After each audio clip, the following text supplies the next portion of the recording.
damai sejahtera Allah yang melampaui segala akal dan pikiran manusia. Itulah yang memelihara hati dan pikiran dalam Kristus Yesus Tuhan dan Juru Selamat kita. Amin. Jemaat yang dikasihi Tuhan, yang menjadi khotbah bagi kita pada minggu ini tertulis dalam Injil Markus pasal 12 ayat 41 sampai dengan ayat 44. Markus 12 ayat 41 sampai dengan 44. Saya akan bacakan bagi kita demikian firman Tuhan.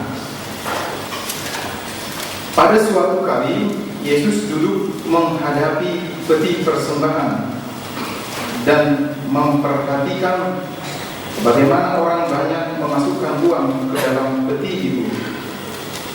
Banyak orang kaya memberi jumlah yang besar. Lalu datanglah seorang janda yang miskin dan ia memasukkan 2 peser, yaitu 1 duit.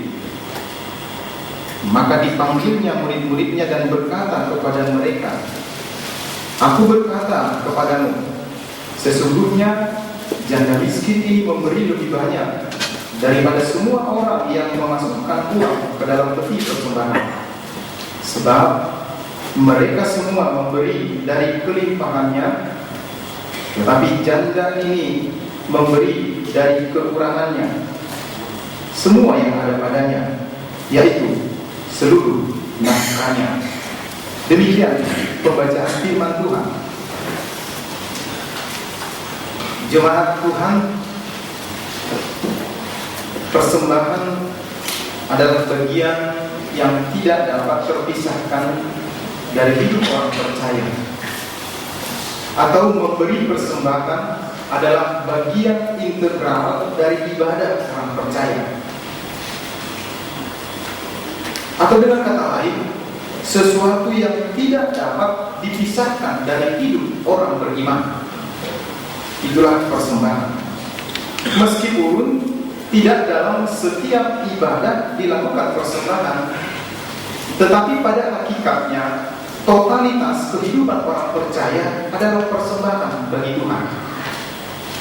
Paulus pernah mengatakan dalam jemaat Roma, "Persembahkanlah tubuhmu sebagai persembahan yang hidup dan berkenan kepada Tuhan." Dalam artian, hidup orang percaya merupakan ibadah dan persembahan bagi Tuhan. Hidup kita itu adalah persembahan bagi Tuhan, dan itulah ibadah. Oleh sebab itu, totalitas hidup kita harus kita tampilkan sesuatu yang terbaik untuk kemuliaan Tuhan. Dari pemahaman ini, maka secara umum persembahan adalah respon umat atas keselamatan yang Tuhan berikan bagi kita. Jadi secara umum atau secara teologis, kita memberi persembahan itu adalah respon jawaban kita atas keselamatan yang telah kita terima dari Tuhan, atas anugerah yang melimpah yang Tuhan berikan bagi kita. Alkitab banyak merekam aktivitas umat dalam memberi persembahan untuk Tuhan.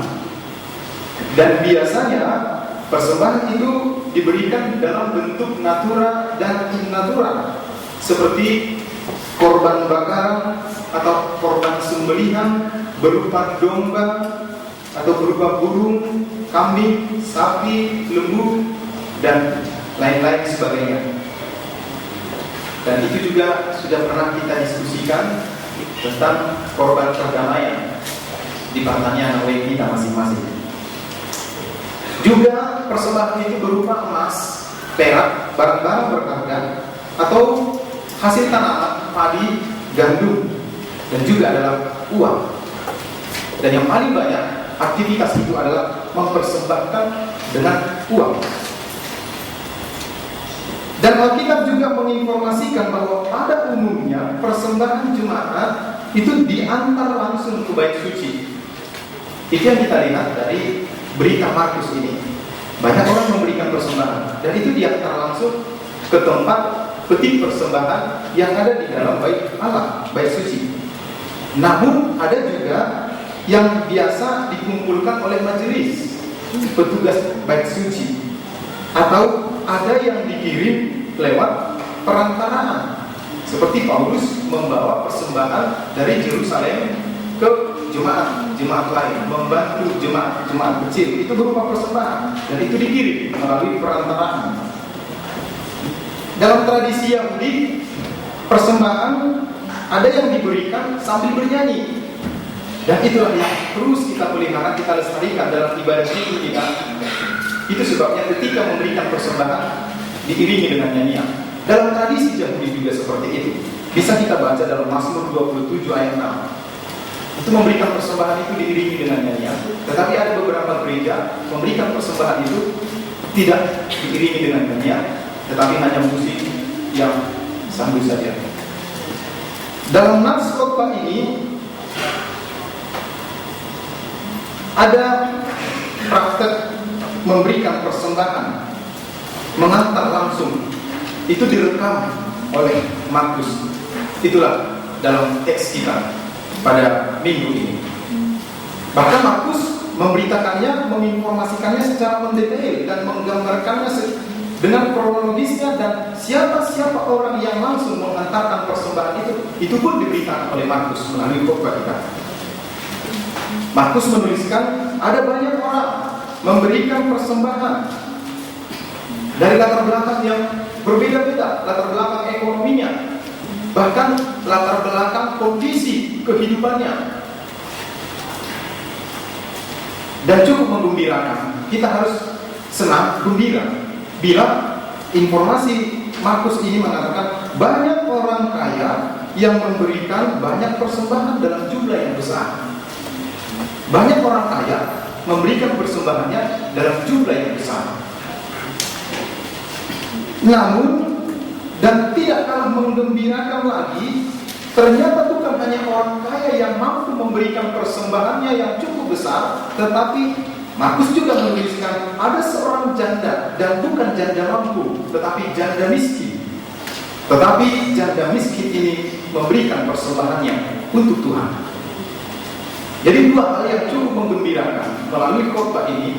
Orang kaya memberikan persembahan yang banyak secara nominal, namun tidak kalah menggembirakan ada seorang janda miskin juga memberikan persembahan. Ternyata dalam memberi persembahan posisi manusia sama-sama sebagai pemberi persembahan. Dari pemahaman ini dapat kita lihat sesungguhnya persembahan adalah bagian dari hidup orang percaya, bagian dari hidup umat Allah. Hidup orang beriman dimampukan Tuhan mengucap syukur melalui persembahannya pada Tuhan. Baik si kaya maupun si miskin, baik keluarga lengkap maupun janda maupun duda,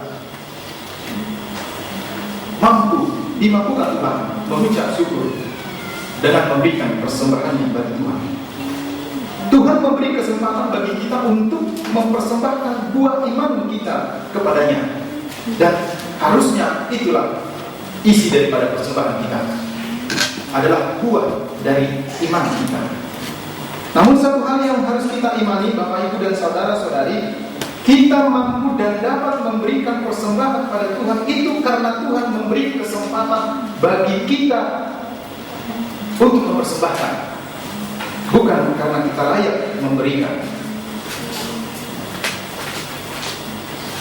Sebenarnya ini yang sangat penting bagi kita, sebab banyak orang yang tidak diberi kesempatan untuk memberikan persembahan dari hartanya, dari hidupnya. Tetapi ketika kita masih bisa memberikan persembahan dari bagian hidup kita, dari berkat Tuhan, sebenarnya itu adalah kesempatan yang diberikan Tuhan bagi kita. Sangat menyakitkan, kita memiliki harta melimpah, banyak uang, banyak harta, banyak investasi, tetapi tidak sekalipun Tuhan memberikan kesempatan kita untuk mempersembahkan bagi Dia. Itu lebih menyakitkan. Tetapi kalau Tuhan memberikan berkat melimpah bagi kita, Tuhan juga menuntut dari orang itu untuk memberikan yang lebih banyak, dalam artian yang pantas untuk dipersembahkan dari hasil iman, buah iman dan berkat yang diberikan kepadanya. Oleh karena itu yang terpenting bukanlah nominal persembahan itu, tetapi kualitas iman dalam memberi persembahan itu. Bukan hasilnya yang penting bagi Tuhan, tetapi motivasi yang mendorong dia memberikan hasil, yaitu persembahan itu. Itu yang Tuhan lihat, dan Yesus fokus dengan itu. Dan ini yang perlu kita dapatkan dari khotbah pada minggu ini. Jadi yang pertama, kita harus pahami persembahan adalah respon iman atas keselamatan yang telah dianugerahkan Tuhan bagi kita. Dan kita harus menghindarkan diri dari motivasi memberi persembahan hanya untuk membujuk Allah agar Dia memberikan segala yang kita butuhkan dalam hidup kita. Kita harus buang pemahaman itu, dan kita harus hindarkan itu. Kemudian yang kedua, orang beriman yang percaya atas pemeliharaan Tuhan, dia akan datang ke hadapan Tuhan, dia akan datang ke bait Tuhan, dia akan datang ke hadirat, ke rumah Tuhan dengan tidak tanam hampa, tetapi dengan membawa buah kehidupan dari imannya kepada Tuhan. Jadi setiap orang akan membawa persembahannya, harus membawa persembahannya kepada Tuhan, dan itu adalah sebagai ungkapan syukur, ucapan terima kasih atas kehidupan dan segala berkat yang melimpah. Bukan untuk memancing Tuhan memberi berkatnya kepada kita, tidak. Tetapi itu adalah ungkapan syukur dari orang yang merasakan berkat Tuhan.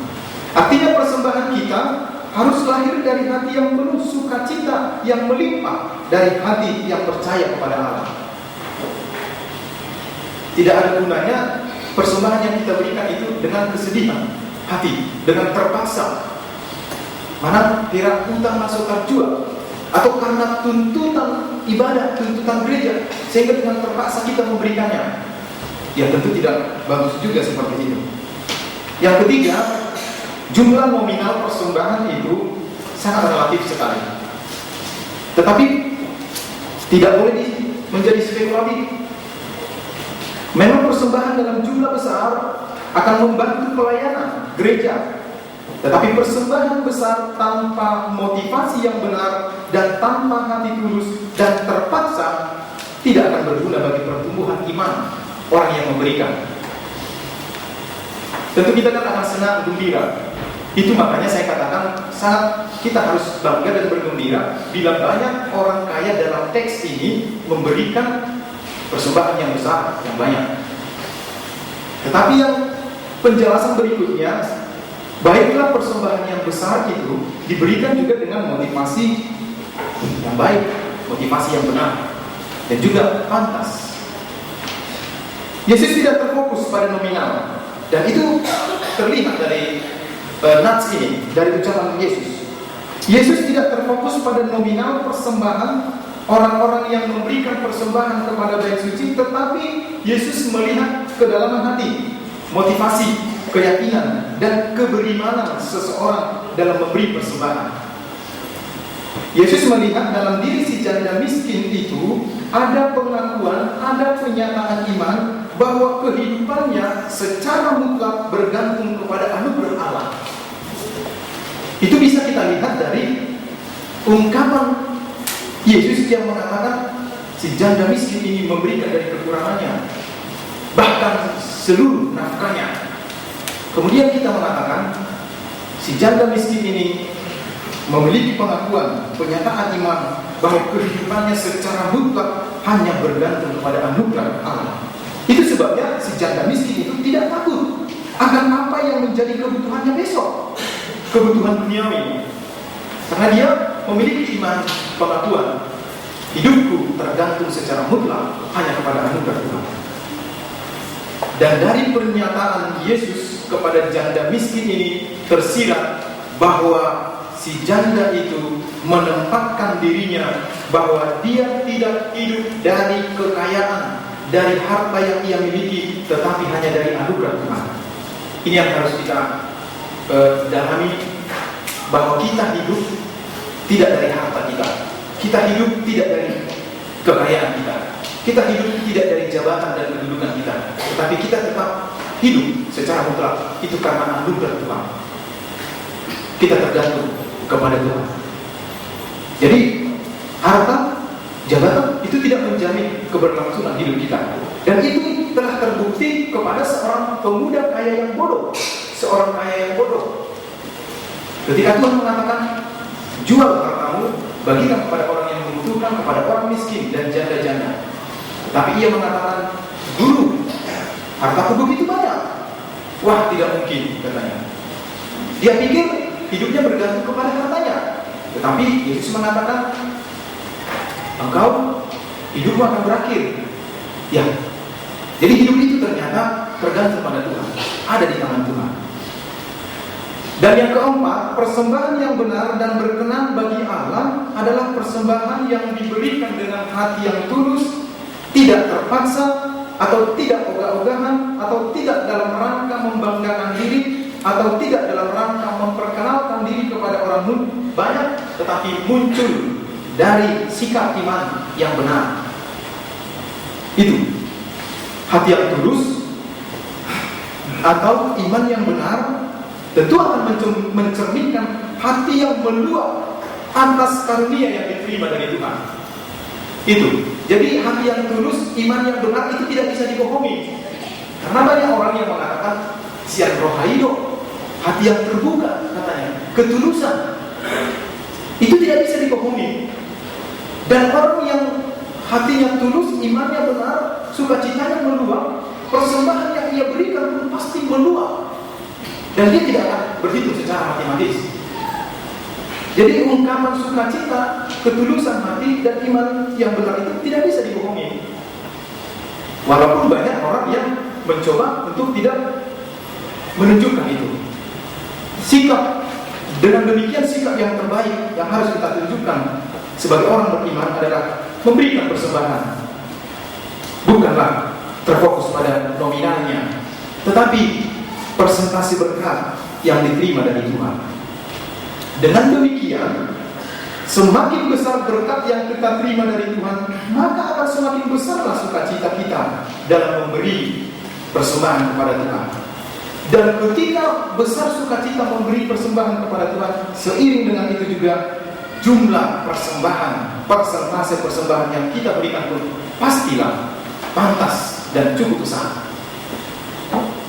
Jadi, oke, kita hindarkan nominalnya, tetapi persembahan yang pantas. Dan itulah yang dikritisi Yesus dari persembahan orang kaya tadi yang ada dalam teks ini. Yesus melihat, meskipun besar nominalnya, tetapi masih belum cukup. Itu yang dikritisi oleh Yesus. Itu makanya Yesus membuat perbandingan antara persembahan si miskin dengan si janda miskin dengan orang kaya. Bukan saya yang mengatakan, tetapi Yesus yang mengatakan persembahan yang diberikan oleh orang kaya itu walaupun jumlahnya besar, tetapi tidak pantas. Itu yang dikatakan oleh Yesus di sini. Dengan membandingkan, wah, orang kaya ini memberikan dari kelimpahannya, tetapi si miskin ini memberikan dari kekurangannya, bahkan seluruh hidupnya nafkahnya diberikan. Dan itu yang menjadi saksi adalah para murid. Yesus memanggil murid-muridnya, lihat itu. Pantas dan orang kaya itu memberikan persembahannya seperti itu, meskipun besar jumlahnya dibandingkan dengan orang si janda miskin tadi. Itu yang dikritisi oleh Yesus dalam teks kita ini. Oleh sebab itu, dalam konteks khotbah ini, Yesus melihat dan bukan tafsiran yang eksegese, tetapi eksegese yang dimunculkan dari teks dan latar belakang, bahwa persembahan orang kaya itu Yesus katakan belum pantas dan tidak pantas. Karena Tuhan tahu keberadaan orang yang memberi persembahan. Kalau Tuhan mampu menilai jumlah persembahan orang kaya yang ada dalam teks ini dengan jumlah si janda miskin yang ada dalam teks ini, itu artinya Tuhan tahu setiap hidup kita. Seluruh hidup kita Tuhan tahu siapa yang harusnya memberikan persembahan segini, siapa yang seharusnya memberi persembahan sebesar ini, Tuhan tahu.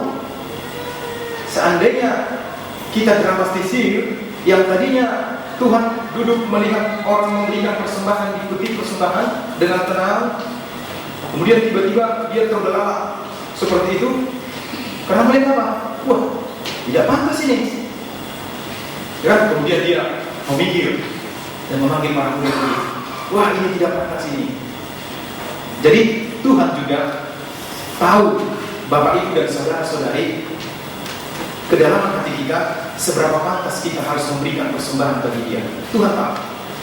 Baik kemiskinan kita, baik status kita sebagai janda, baik status kita sebagai orang kaya, sebagai orang yang berpendidikan, sebagai pejabat tinggi, Tuhan tahu berapa pantas yang seharusnya kita persembahkan bagi Tuhan. Tetapi Tuhan mau melihat motivasinya, iman yang benar, yang memberikan persembahan, bukan besarnya, jumlahnya, tetapi diberikan dengan ketulusan dan iman yang sungguh-sungguh benar dan sukacita yang meluap-luap. Amin. Kita berdoa. Kami datang kepada Tuhan pada minggu ini untuk berbakti kepada Tuhan, bersyukur kepada-Mu, karena sepanjang waktu kami merasakan Tuhan-Mu mendorong kami Tuhan untuk memberikan seluruh hidup kami menjadi persembahan bagi Tuhan. Biarlah kami Tuhan dalam praktek keseharian kami, bahkan ketika kami menyampaikan persembahan kebaikan yang kudus, baiklah itu didorong karena pengakuan kami, penyataan iman kami bahwa hidup kami total, mutlak bergantung hanya kepada anugerah Tuhan, bukanlah kepada materi yang kami miliki. Ajar kami Tuhan dengan motivasi yang baik, dengan iman yang baik, memberikan persembahan yang terbaik untuk Tuhan. Inilah doa kami dalam nama Tuhan, dalam Yesus kami berdoa. Amin.